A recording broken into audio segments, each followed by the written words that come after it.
મહાદેવજીનું ધ્યાન કરવા માટેનો એક શ્લોક આ સાથે રજૂ કરું છું.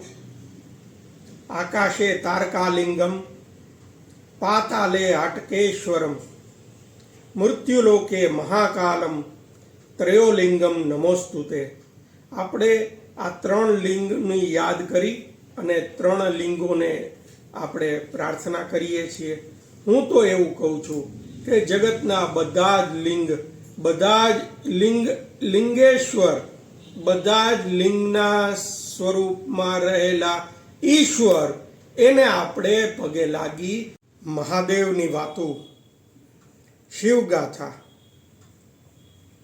સતયુગ, ત્રેતાયુગ, દ્વાપરયુગ, કળિયુગ, મન્વંતરો, આ બધા જમાં શિવની વાતો સિવાય કોઈ પણ જીવ રહ્યું નથી. કારણ કે મહાદેવ એ ઈશ્વર છે અને એટલે જ એને મહેશ્વર કહેવામાં આવે છે. આવી રીતે ઈશ્વર કેટલી રીતે છે એની આજે આપણે વાતો કરીએ. આપને આનંદ થશે જાણતા કે સોમેશ્વર મહાદેવ તરીકે એ પ્રસ્થાપિત થયા છે. અત્યારના કળિયુગમાં ઘણી બધી જગ્યાએ તમે ઈશ્વરના દર્શન કરશો, જે ઈશ્વર મહાદેવ, શિવ આના સ્વરૂપમાં બિરાજમાન છે.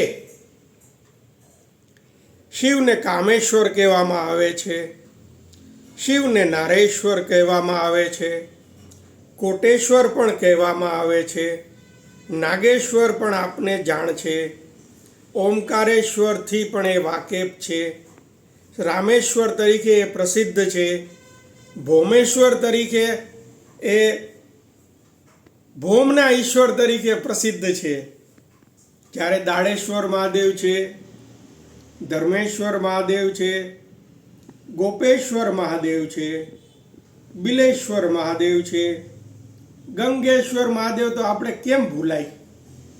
ગંગાજીની ઉત્પત્તિ અને ગંગાજીની પૃથ્વી ઉપરનું અવતરણ, આ બધી વાતોમાં ઈશ્વરમાં મહાદેવ સિવાય આપણને કોણ યાદ આવે. મહાકાલેશ્વર કહેવાય છે, ઘુષ્મેશ્વર તરીકે એ પ્રસિદ્ધ છે, વિશ્વેશ્વર તરીકે છે, યોગેશ્વર, સિદ્ધેશ્વર, ભૂતેશ્વર, દરેક ભૂતના ઈશ્વર એટલે ભૂતેશ્વર, સર્વેશ્વર. આ ચર અચર બધું જ તે મહાદેવજીને, શિવને સમર્પિત છે એટલે એને સર્વેશ્વર કહેવાય છે. અને અર્ધનારેશ્વર વગર તો આ પૂરું કેમ થાય આપણી શિવગાથા. અર્ધનારેશ્વરથી જ તે એમને બ્રહ્માજીને જગતપુત્રીનો સંદેશ આપ્યો હતો અને બ્રહ્માજીએ આ સૃષ્ટિની રચના કરી.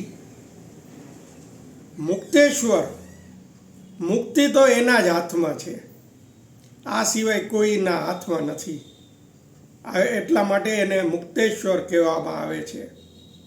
હાટકેશ્વર, હાટકેશ્વર મહાદેવ, ત્યાર પછી તારકેશ્વર મહાદેવ, પછી પરમેશ્વર તો કેવી રીતે આપણે ભૂલાય. નિર્વાસિતેશ્વર, આદિપુરમાં નિર્વાસિતેશ્વર મહાદેવનું મંદિર છે, ત્યાં એની સ્થાપના કરેલી છે. અને બધા નિર્વાસિતો પહેલાં ત્યાં આવ્યા અને એ લોકોએ નક્કી કર્યું કે શિવ સિવાય આપણો ઉદ્ધાર નથી, એટલે દરેક મનુષ્યએ ત્યાં નિર્વાસિતેશ્વર તરીકેની સ્થાપના કરી અને એની પૂજા કરી. અને અત્યારના આદિપુર એ સમૃદ્ધ કચ્છનું ગામ છે, જેનાથી આપ વાકેફ હશો.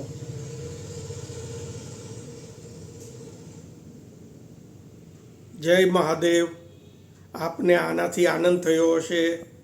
આપે આમાંથી કયા મહાદેવજીના દર્શન કર્યા છે ઈશ્વર તરીકેના, એ જણાવજો. જય મહાદેવ, જય મહાદેવ.